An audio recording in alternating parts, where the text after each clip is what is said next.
Thanks for joining us for our final fall episode. How spooky. And it's also our Halloween special, obviously.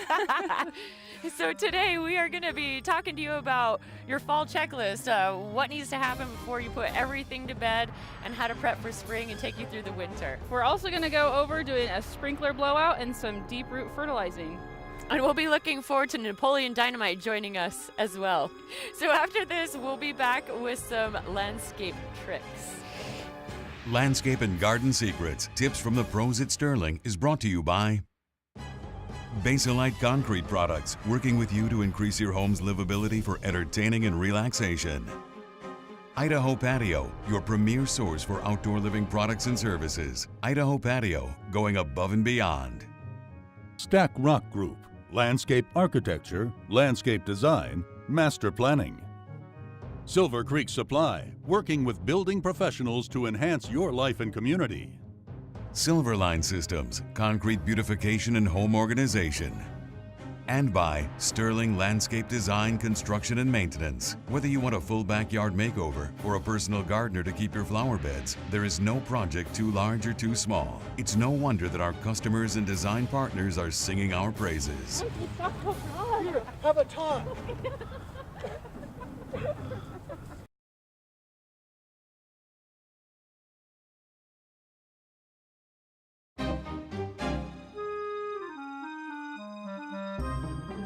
So Brian's here to help us show you how you might turn off a city water system. Is that right? That's right. We're going to go ahead and get ready to winterize the system for the year. Make sure we get all our lines blown out for the season. So basically what we want to do is go ahead and shut off our main angle valve right here in the tube. And then once we get that all nice and tight down, we want to go ahead and go over here to this 1/2-inch drain valve right here on the left side. And we want to go ahead and open that up in order to relieve the pressure from our double check for our city connection. All right, so this is step 1. Brian, what's step 2? Step 2, we've got to go ahead and come on over here to the main PVB, double check your city connection. So now that we have the main Turn on. Valve. shut off. Shut off. And What's next? And we have the drain opened up. Okay. What we have to do next is we have to go ahead and open up a test cock on the double check right here to relieve the pressure that's the back pressure from the system. So we want to go ahead and open that up. And what that does is allows all the water that's within this double check valve to go ahead and flow out of the main or the drain valve over there.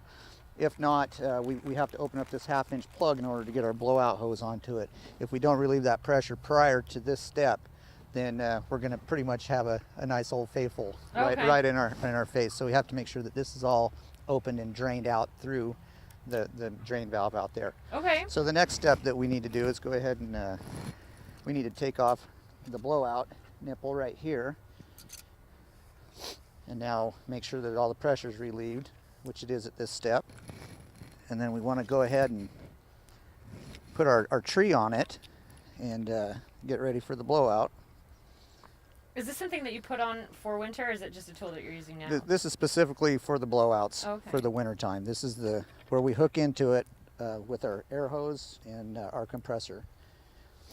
So now that that's in, I want to go ahead and hook up my air hose to that. I want to go ahead and, where I turn this test cock to drain it, we want to go ahead and close that as well.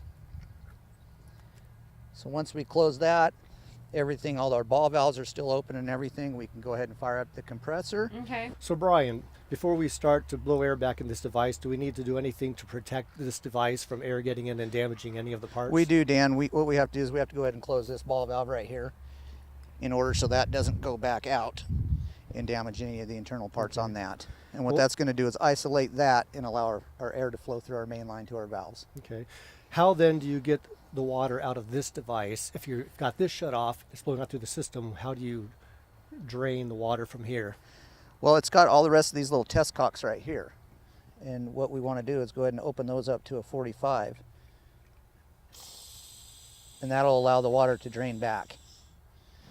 And why do you go to 45 and just not open it all the way? It's to allow, so the test cocks don't freeze and crack for expansion and contraction on the brass, because the brass will crack. Do you leave those open We leave them at a 45-degree angle all winter? all winter. Okay. So now we're ready at this point to go ahead and put some air into the system to start the blowout. Ready to go? Yeah, we'll go ahead and start the compressor and get some air going through the system, and then we'll go to the clock and start running through the zones. Sweet. So Brian, getting back over at the backflow, one more question about the 45 versus the 90 on the ball valves. Why is it really important to make sure it's at the 45 rather than 90? I still don't quite understand. Basically, Dan, if you leave it at a 45, it's going to allow the moisture to get away and not trap within that ball valve. If you leave it open, it has a tendency that it can get within that ball valve and crack that ball valve. It can get in there and freeze. So we want to get rid of all that moisture as much as possible, so that's why we go ahead and put it at a 45. Okay, so what happens also, let's say we're doing winterizations, it's going to be 25 degrees tomorrow night and we don't have most of our backflows winterized at that point. What would you suggest to the client to do? Well, you can also go ahead and get like a blanket or a towel or anything to give it any kind of insulation value. A lot of times you can just go get insulation and wrap it with duct tape around all the brass parts of your backflow device. And then you can also put a garbage can or a garbage bag over the top of that and then go ahead and duct tape that, and that'll help keep it That would nice and really warm. just be for something that's above ground. Above ground, yeah. It's not Okay. so crucial with anything below ground because it basically gets its insulation value from the ground itself. Okay. All right, so we've got that ready to go. We've got it hooked up. What is the next step? Next step is we're going to go ahead and fire up the compressor here. This one is a diesel machine, so we have to go ahead and wait for a glow plug to come off. It's a little light here that's going to warm the whole engine and make Okay. sure that we're okay before we start it. We don't want to have any parts or anything like that breaking on the unit. So And then now are we going to be winterizing through the valve, through the controller, or what? basically we're hooked up through the double check, and then we'll go ahead and run through the system through the controller. A lot of times we can go through the valves and blow out through the valves, but I kind of like to go through the clock, make sure all the solenoids are still working right. And then also that if we do open up a solenoid on the valve to do it manually, a lot of times those will get left behind, and then in summertime or in spring when we turn them on, then we'll have a bunch of valves that are on. So I prefer to go through the clock to make sure everything's still working correctly. Okay, and do we have something that's open right now? We do. Before We went to the clock. I've got a zone running right now. That Okay. way, when I fire this compressor up, that it's not blowing air and could have a back compression on this compressor.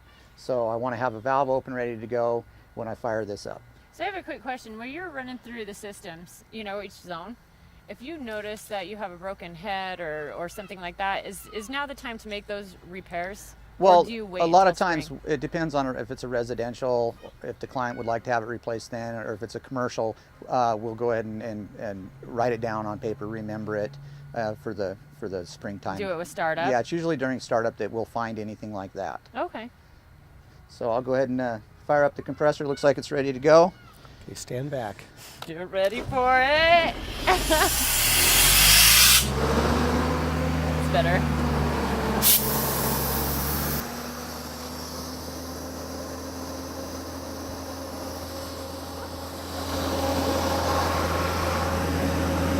There it is right there. Are you having a killer time? Are you having a killer time?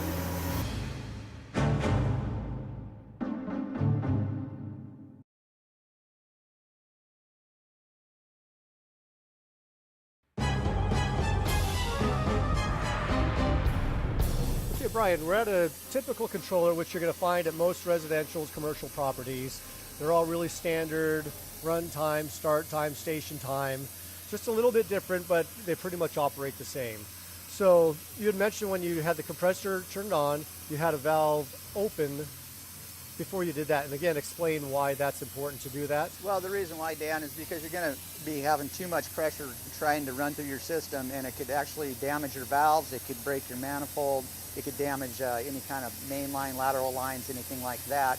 And we just want to go ahead and start it and open up that valve to let that pressure run through. That way there is no damage that can possibly happen to your system.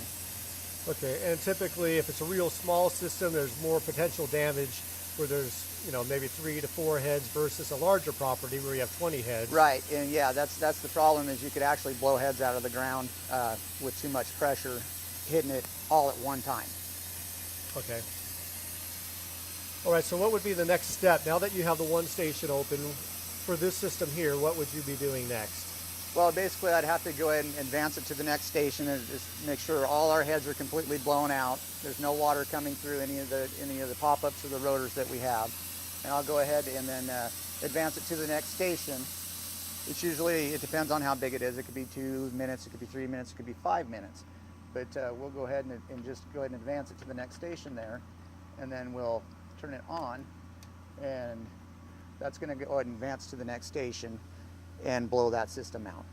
Okay, so you'll do that until every valve is winterized, all the water's out of each one. Is that going to be standard? Like say you have rotor heads, pop-up heads, there's drip system. Would you do anything different with those types being different? I would probably just, continually just go through the clock and make sure, I physically have to go out and watch and make sure that all that air is actually getting through the system, that I don't have any moisture in those lines. Drip systems take a little bit longer. A lot of times with the drip, you'll have to go and open up one end of the drip line in order to go ahead and blow it out quicker and more efficiently. If not, you're going to be there blowing it out for quite a while because they just have little teeny tiny emitters and that air doesn't push through those near as fast as the rotors or the pop-ups will. Would there be a problem if you're just doing a drip zone by itself and then just having that pressure building up? Would you want to maybe open up another valve at the same time? I would, and that's a good question because what I like to do is I like to come to the client's house or anything that we have. Most of the time we're going to have everything labeled on where the zones are and what they are. And if the first zone is a drip zone, I'll go ahead and hit a rotor zone first to try to blow everything out of that main line through those rotor zones first. And then that way that drip zone doesn't take an hour and a half to try to blow out. It might not take but 4 or 5 minutes to go ahead and get that drip zone. So I always try to go to a bigger zone, even on residentials, get that main line blown out, and then we can start with our other zones that are a little bit different. Okay. Well, it seems like you come back next spring, there's usually a few properties where you have some freeze damage with pipes underneath the ground. What would cause that?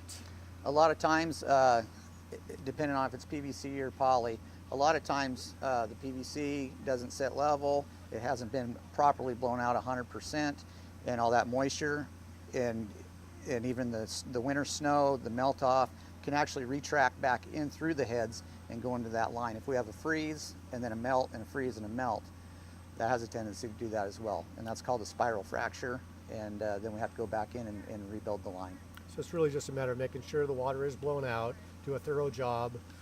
Correct. Maybe check hose bibs as well at the end of a line. If you don't know there's a hose bib, I know if that's not open, that whole line will be full of water. That whole line will be, yeah. It's nice to go up and talk to the resident and get as much information as you can if you haven't been on that property, to ask them questions if they do have hose bibs, and walk the property and make sure, just double check everything before you leave, make sure everything's open and blown out and ready to go for next season.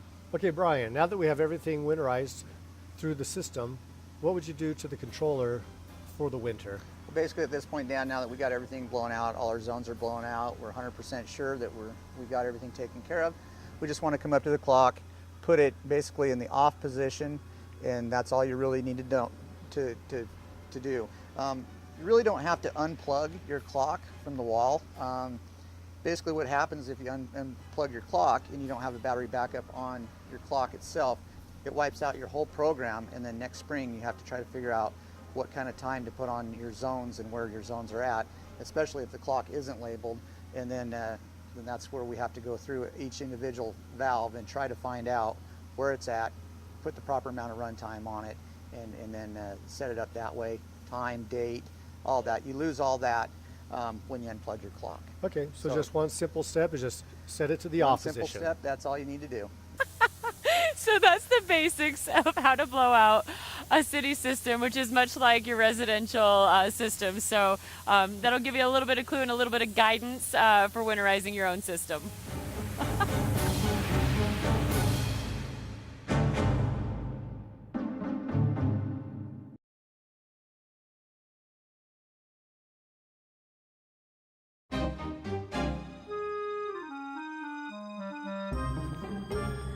So here we are at one of our properties. We have quite a few large caliper trees here, and we're going to talk to Rick about doing the deep root fertilizing.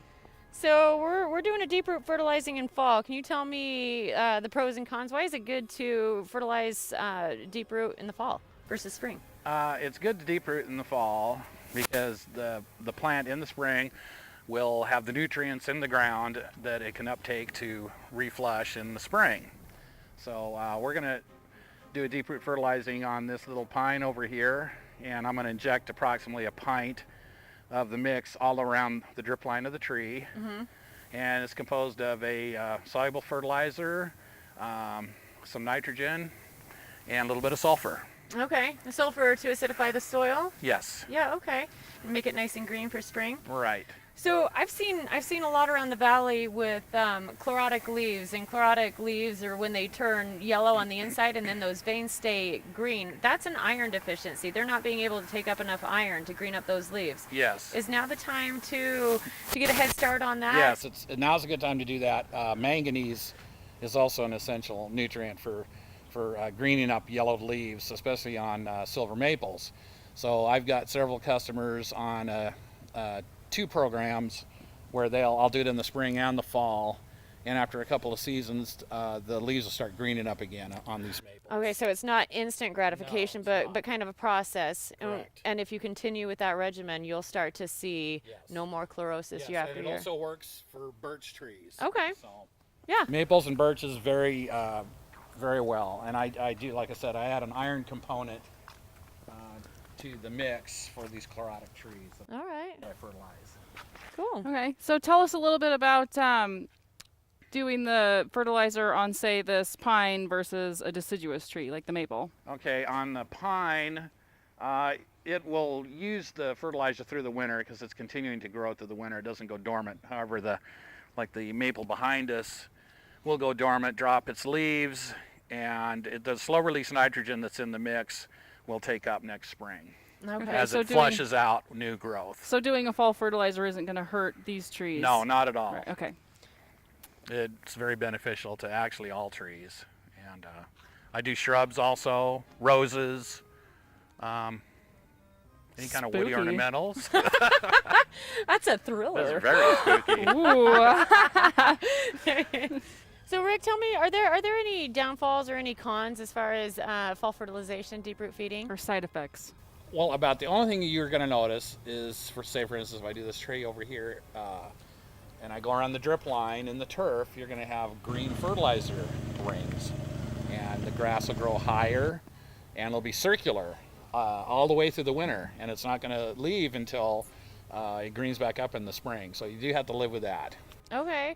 And something else we're seeing, especially with the evergreens, is a shedding of the needles. And I know I've gotten a lot of calls for that in the past. What's happening there? Yeah, that's a normal thing for pine trees. The needles will turn reddish or brown and drop, and then new growth will come behind it. It's a normal thing that happens with pine trees about this time of year. Okay. So it's nothing to worry about.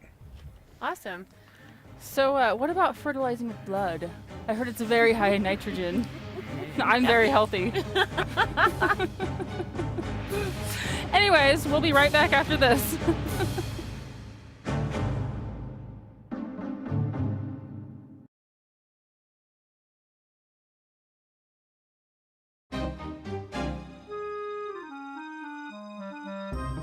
Medusa, put your snake away.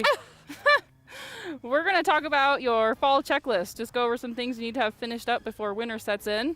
All right. So first off, make sure you have that nice clean cut on all of your hedges. So boxwoods, your junipers, give them a light shear, make them look nice for the winter time. You want to cut down all your perennials, anything that's an herbaceous type plant, not the woody stems, but cut them all the way to the ground. No reason to leave any stems behind.